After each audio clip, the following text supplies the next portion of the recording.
หน้าก็เริ่มหายบวมแล้วตรงนี้ยังเหลืองๆอยู่นะคะครั้งนี้กับสีนั้นก็ครั้งนี้เนี่ยเพราะว่าคุณหมอบอกว่างัดข้างนี้เยอะมากน่าจะบวมเยอะมากแต่ว่าผลสรุปของการทำครั้งแรกนะคะคือบ่บวมเลยขอให้ทำบอกมาเทื่อแรกอะขอให้ได้สวยๆหมูเฮงดีๆมันปังๆคือดังอันไหมให้โด่งให้ดังโด่งบาดกับสิโด่งดังไปได้บาดนี่ปังไปข้างหน้ามาเลย FC ตกใจนี่น้องฮักแพงใช่ไหมทำไมหน้าบวมแบบนี้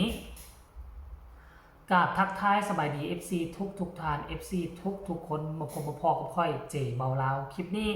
ค่อยคำยามแรงมาพบมาพ่อกันเนาะก่อนจะไปแต่งอยู่ครัวกินก่อนจะไปเฮ็ดเวียกบ้านการเฮือนต้องมาพบมาพ่อกับเจ๋เบาลาวสากลเนาะทักทายสบายดีกันมื้อนี้อยู่ทั้งฟังไทยเป็นแนวใดเนาะอยู่ทั้งฟังบ้านเจ๋เบาลาวก็น้ำท่วมอึกระทึกคึกโค้งทุกม่องทุกทีทุกจังหวัด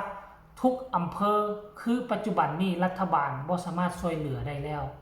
เพราะมันเกิดขึ้นทีเกินไปแล้วเกิดขึ้นเกือบทุกอำเภอบาทนี้ช่วยเหลือตนเองเท่านั้นแล้วเนาะท่านผู้ชมเอ้ยก็หวังว่า FC แฟนคลับฝั่งไทยจะอยู่ได้แบบตลอดปลอดภัยแต่ว่าเห็นข่าวใหม่ๆสดๆฮ้อนๆเมื่อวานนี่อยู่ทางเชียงใหม่บ่โอ้ยเห็นในตู้มอนผู้นึงเนาะเขาเจ้าเว้าคือสำเนียงลาวในตู้มอนตู้นั่นอายุประมาณ8-90 ปีป้อน้ำท่วมเพียงแอวออกเฮือนมาก็ออกบ่ได้รี่อยู่เฮือนกะย่านบ่ปลอดภัย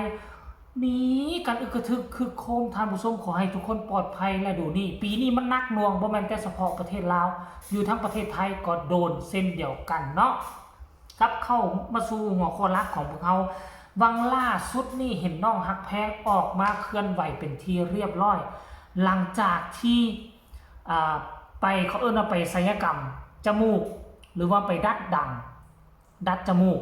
มาเป็นเวลา 5-6 วันแล้วมื้อนี้ก็ถึงวันที่แกะสกอตเทปหรือว่าแกะพลาสเตอร์ออกแล้ว FC ก็ตื่นตกใจรูปโครงหน้าของน้องฮักแพงมันคือบวมขนาดนี้ท่านผู้ชมก็คิดว่า 5-6 มื้อแล้วมันน่าจะดีเนาะบวมแบบคือคนตุ้ยเลยแหละตุ้ยแต่ว่าก็น่าฮักอีกแบบแต่ว่าสิ่งที่หน้าน้องฮักแพงมันจะออกมาในเมื่อที่ร่างกายมันเข้ารูปเข้ารอยแล้วมันจะบ่แม่นหน้าตัวนี้นะนี่นะ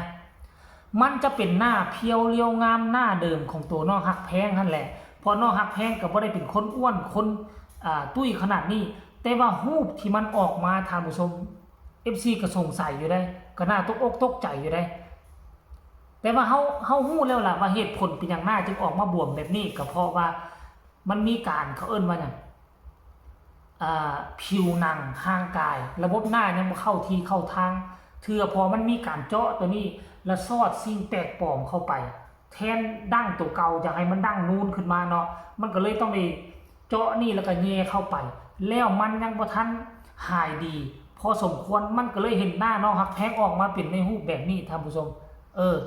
แต่ถ้าเบิ่งไปเบิ่งมาก็ถามว่ามันถ้าหน้าตอนนี้กับหน้าตอนเก่าอันใดน่าฮักกว่าอันใดงามกว่าก็หน้าตอนเก่าอันไหนน่าฮักกว่างามกว่าแต่ว่าหน้าตัวนี้เป็นหน้าที่มันยังบวมอยู่มันยังมีผลกระทบจากการเจาะตัวนี้แหละมันยังเจ็บมันยังบวมน้อยนึงอยู่มันก็เลยเฮ็ดให้หน้ายังบวมก็คิดว่าอีก 2-3 มื้อนี่แหละอาการบวมก็จะหายไปแล้วความสดใสความสวยความงามมันก็จะตามมานั่นเองเนาะดังที่ทุกคนเห็นอยู่ในคลิปที่เจโบลาเอาใส่ต้นคลิปเนาะคลิปสั้นๆโอ้ยหน้าบวมเป่งเลยคล้ายๆคือฮักแพงเวอร์ชั่นอ้วนเต็มทีแล้วนะท่านผู้ชมก็คงจะเจ็บบ่หลายก็น้อยเนาะแต่ว่าคันท่าเบิ่งนี่คันท่าเบิ่งรูปนี่เบิ่งรูปแบบเงียงข้างๆเบิ่งทั้งข้างนี่นะถ้าเบิ่งทั้งข้างนี่สวยงามอีหลีบ่งามเห็นดังนี่นูนขึ้นอย่างได้เห็นได้ชัดเลยท่านผู้ชมเนาะเบิ่งอีกรูปต่อไปดูบวงแก้ม2เบื้องนี่ก็คือเต่งตึงเลยแหละท่านผู้ชมแต่อันนี้บ่เป็นรูปหน้าน้องฮักแพงอีหลีหรอเด้อคันท่ากรณีว่าทุกอย่างมันเข้าที่เข้าทางก็คือหน้าน้องฮักแพงบ่ได้บวมปานนี้นะมันก็จะยุบลงซ้ำหน้าน้องฮักแพงหน้าเก่าหั่นแหละแต่ต่างว่ามันจะเพิ่มความสวยความงามมากก็คือทางดังนี่มันจะนูนขึ้นแล้วมันจะสวยงามที่สุดเลยนะท่านผู้ชมเนาะ เดี๋ยวมาฟัง FC แฟนคลับดูหลังจากเห็นหน้าตัวนี้ของน้องฮักแพงแล้วเขาคิดจังไหนเขาว่าจังไหนกันแน่ท่านผู้ชมเอ้ยคนนี้บอกว่าใบหน้าเปลี่ยนไปเลยเหมือนฝรั่งมากครับแมนโค้งหน้านี่ออกไปขึ้นหน้าฝรั่งคล้ายๆขึ้นหน้าน้องโซเฟียตอนน้องโซเฟียติดตู้เย็นน่ะอันนี้มันยังไงรอบวมหายก็จะสวยมากค่ะลูกสาวเห็นบ่ล่ะคนนี้บอกว่าสวยมากอีหลีน้อยว่าสั้นน้องน่ารักมากลูกรอให้เข้าที่จะสวยกว่านี้อีกค่ะ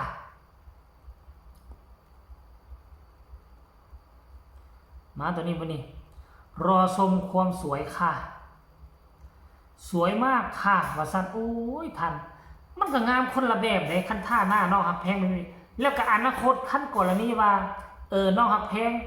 น้ำหนักเพิ่มขึ้นอ้วนขึ้นกาจะเป็นโค้งหน้าตัวนี้แหละจำไว้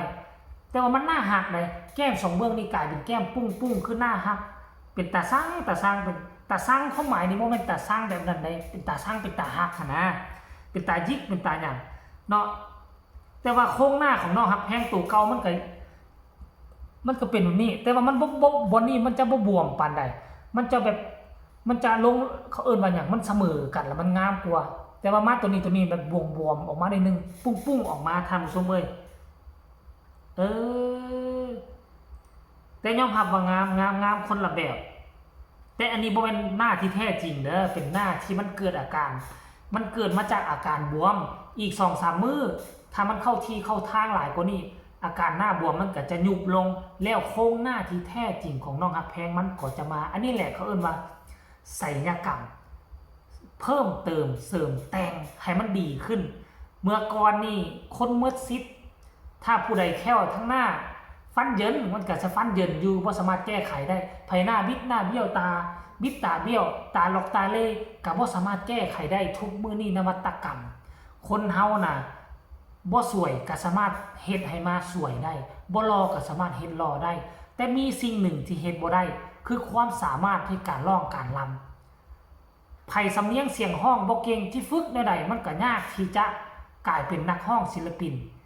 ที่มีความสามารถและเสียงมวลเสียงเก่งได้น้องฮักแพงมีต้นทุนก็คือเสียงแล้วก็ความสามารถอยู่แล้วหน้าตาอีกมาเสริมอีกแห้งไปดัดดังอีกตืมไปเสริมดังอีกตืมโอ้โหบัดนี้ฤดูกาลที่จะเข้ามาถึงนี่มวล